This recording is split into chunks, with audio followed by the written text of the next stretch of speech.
if you go to Skynet Live, you can see which telescopes are operating. So if you want an image, if you want an image, pick a telescope that's open. Okay. So if you're trying to do it live, pick a telescope that's open. So we can see that prompts 3, 4, and 5 are online tonight, and GHOU is online.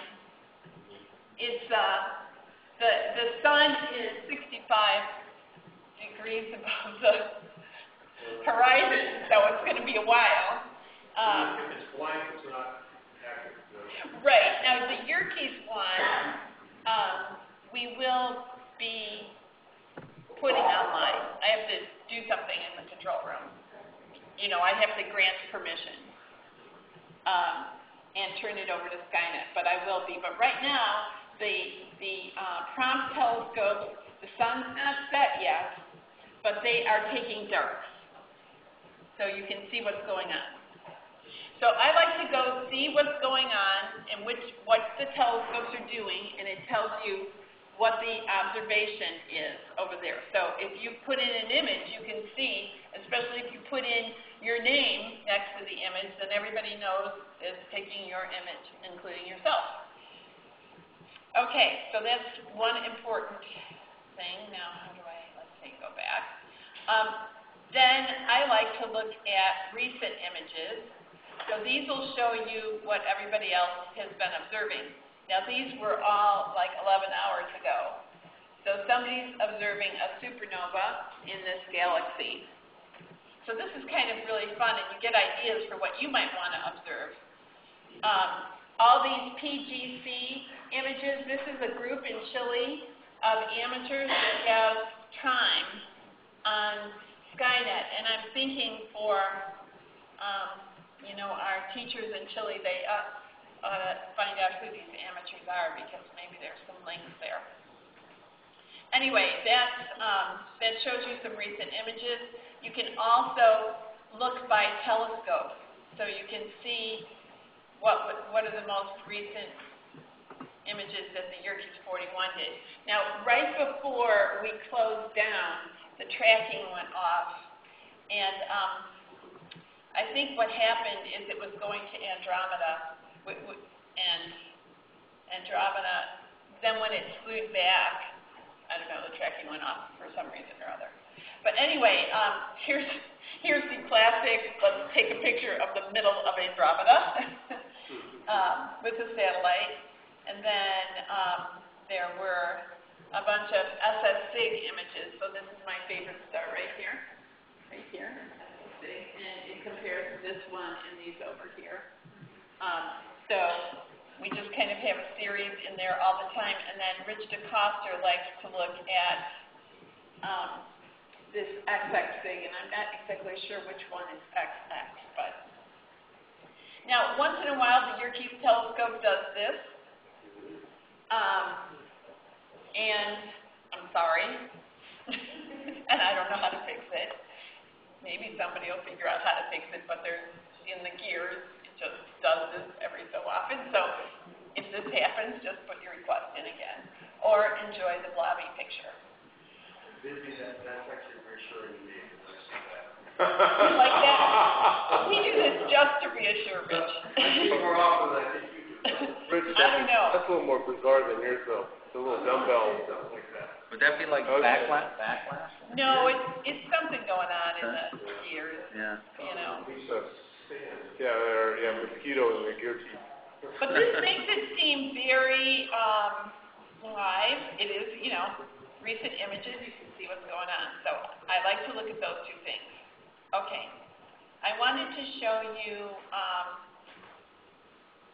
I also want to show you how you. So this observation manager, I think that Rob showed you this, and he's not here to defend himself right now. But this is where you add an observation. Did you get that before? That little tiny button. It took me a couple months to find it, actually. They showed it to me because I couldn't remember where it was. So this little tiny button at the top is where you add your observation. So you saw this window before. I won't go over that. That's how you get to it under Observation Manager. Then after you have an observation and you want to look at them, go to ones that are complete, right? So I have no idea what this looks like, but we'll see if they're any good. But this is how you look. You can preview them. I should show you something pretty.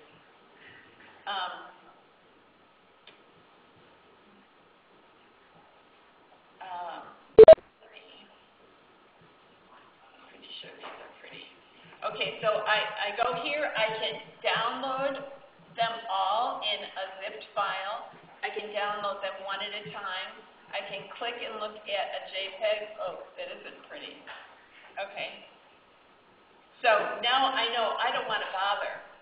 Oops. Stop sharing. All right, share desktop. Okay. Sorry. Hey, Peggy, are you still there? I'm still there. It's okay. How do I? You want to put the minus on the far right. Far right, that's what I want to click. But I need to get off of this. Okay. So why does it always turn out on a crummy image that you do that? Okay. Go back to Observation Manager. So let's just say,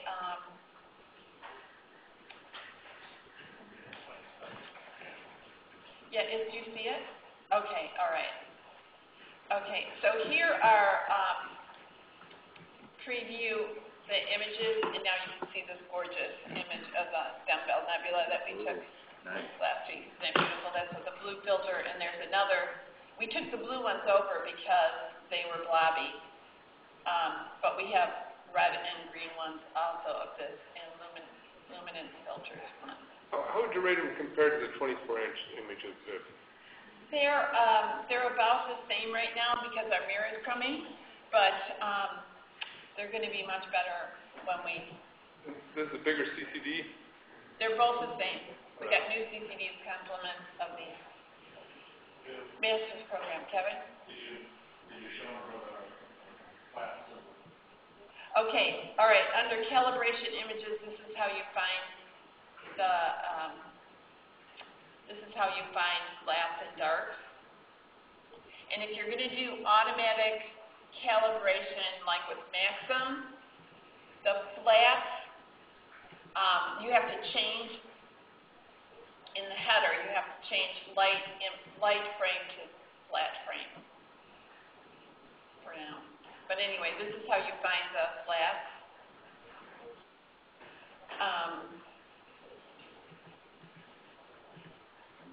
Yeah, like look at how ugly they are. You want that junk out of your image. Wow. Okay, but that's true for all cameras. They all have junk in them. What would that be? Like dust on the... Yeah, it's dust on the optics. It's dust on the optics. It's the inconsistencies in the detector. How often do you do flats? Every day they do them. If your telescope is open at dusk, they're done at dusk. Last night they were interrupted because of the GRB. Right. Now, to subtract these, though, we can't do it in J. We do it in Max. I know. Wouldn't it be nice if we could calibrate images in Salsa J? But you just need a medium plug-in, right? No, I mean, no. Subtract them in Salsa J. No. Yeah, I can. But you can't do a batch. You actually divide by the flat. Right. You can do it by hand. Luckily, Subaru does calibrate something like engine seekers where they got to divide bias. Okay, now I'm going to switch gears and show you logging into Afterglow. So you would type skynet.unc.edu and Afterglow, and you can use whatever password you want to. Now, if you type Yerkes, HOU, there's only a few images in there, but I'm going to just showing you M1 web. Okay, so log in, and then you have this looks like a regular application. You have an open. You can look at the sample images. They're really good.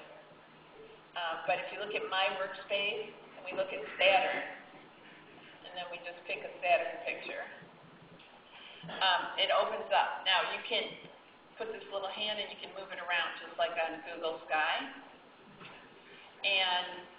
But it doesn't look like much, does it? So to change the brightness, go to Window and Histogram, and just, you've got Z-scale and min-max. If we click on min-max, now it looks a lot more like Saturn. Now, this is an out-of-focus picture. It's not my telescope. Now, you did it really fast and people didn't follow with you. You want people following with? Sure. You mean on their own computer? Yeah. Well, in the, I think, sure, if they want to. How many people want to follow along, or would you just rather see it and do it later? See it and do it later? Okay, so either Z-scale takes you kind of to a more, to see dim parts of the image, and min-max lets you see the bright parts of the image. Okay. Does it have a contrast part? It doesn't have a bar. You can change these numbers. Okay. And then as soon as you change them, it changes. But it doesn't have a contrast bar. But this is all online. Nothing installed on your computer. Now, this is brightness. There's no contrast control at all. Well, that's like the old HOU. This is Min-max, yeah. yeah, it's like Similar. it's similar. Like I said, they have a whole wish list of things on there of what they want to do. And I'm putting together a document, on our wish list. So anything you're wishing about, you can tell me about. But if you're writing grants, put in more programmers. You always need more programmers. Okay. You can also do things like measure. So you can, and it does measure in arc seconds. Or, let's see, there's the moon, probably tight to the center. And so your measurement comes up in this case, arc minutes, 3.14 arc minutes, or 319 pixels. So it reads the header to find out what the pixel scale is. And you can also label, and you can do a bunch of things in here. So you can do batch photometry, make the movie, label the picture. Okay. Now I'm going to use a different screen to show you. Okay, so here's that nebula. You can flip it different ways. Okay, this is kind of scary. You can, it seems to me like you can open a DSS image. Where is that, Kevin?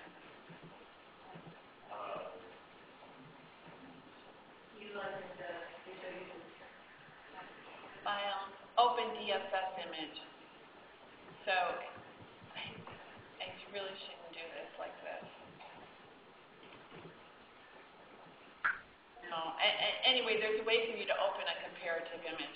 Leave it at that. There is a photometry tool. So here's the photometry tool. So you can click on one star and another star. And here's an example where Heaven said, originally they had this so that these are relative magnitudes. So if you know the magnitude of one star, you can do the differential stuff and get the magnitude of the star you're looking at. But Kevin asked if they would also give us counts. So there's also flux here for counts. So we make the kids figure out their own magnitudes. Any comments about that, Kevin? There are some tutorials out there that you want to see that are really excellent. Yes. So, let's see, this is my favorite star, like I said, and this is a case where, let's see, I think I already did this. When you do photometry, does it hit the center of the star, or does it go off wherever you click? I think it goes to the center of the star. What's off center to mean? Well, There's you can choose. yeah. There's like an options button where you can choose whether you're finding something. Okay. Yeah, I can't see all my windows here because of writing chalk, but there's a window that comes up with photometry. What's cool about SSIG is it gets as bright as this star. Brighter if you're taking it in a B image, the star is really red. Okay.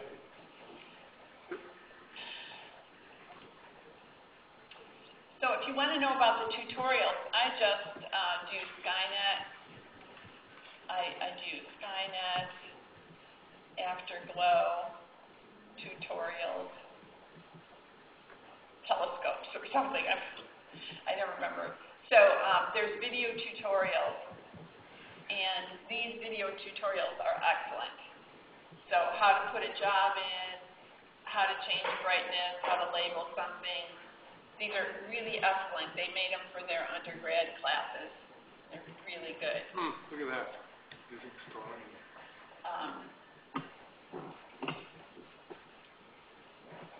Okay, so they'll do a better job, than I could.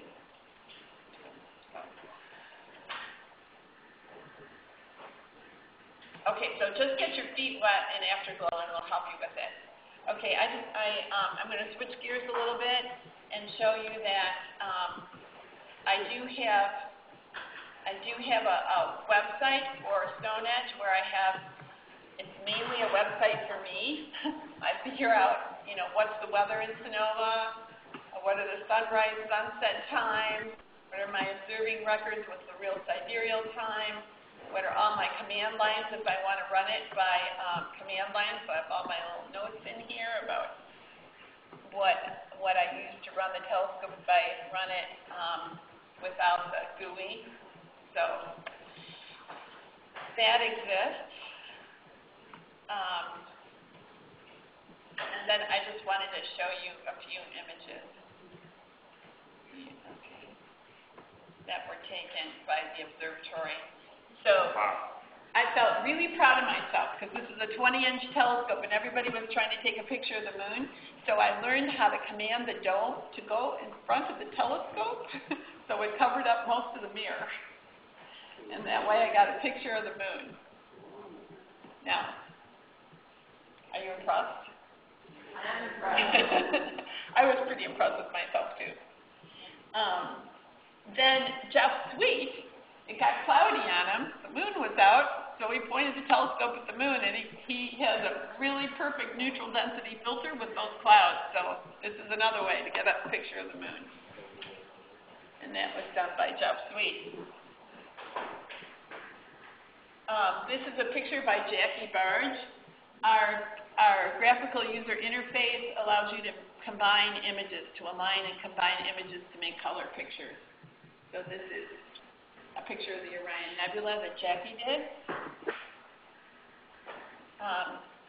This was before I knew how to, cover the telescope with the dome, and I just did the Terminator.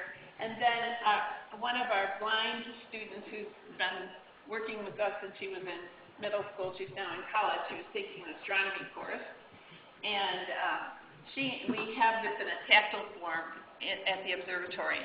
And she told her friend which craters you could feel on the tactile image, and then made made a key in Braille, and then labeled all the craters that were on the Terminator.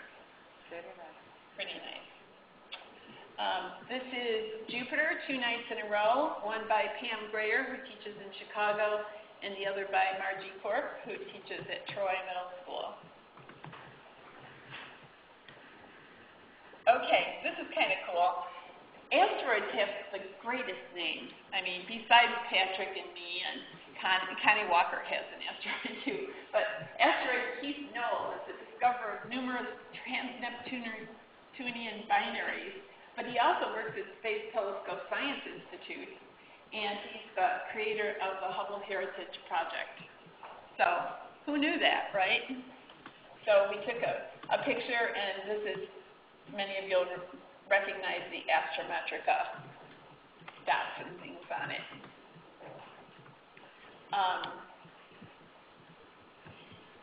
Whoa, what happened? Did I have more in here? Oh, I missed a bunch. Okay, well,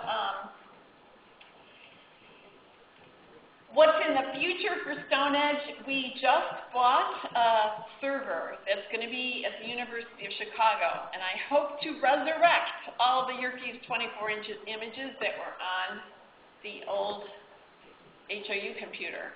But we are, we're going to use it for Stone Edge, and I hope it'll work for the other images that we've taken in the past. So that's what we're going to work on this next year, is getting data from our telescopes in a way that we like. So if any of you who have ideas or want to know how to configure data servers, let me know. I might be able to get support to do worldwide workshops, either in person or whatever. Like I said before, we're going to do infrared imaging, and we're hoping that the owner of this telescope will support our star scholars, which would be like Grant and DACA and students that are in high school and college that have been working with us here at the observatory or elsewhere. So. Okay, so until later, hey, that was 20 minutes, 18 maybe. Let's thank Vivian.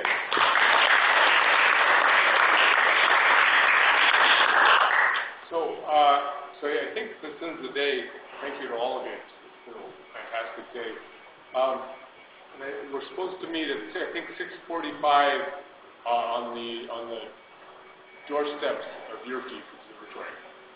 I don't know.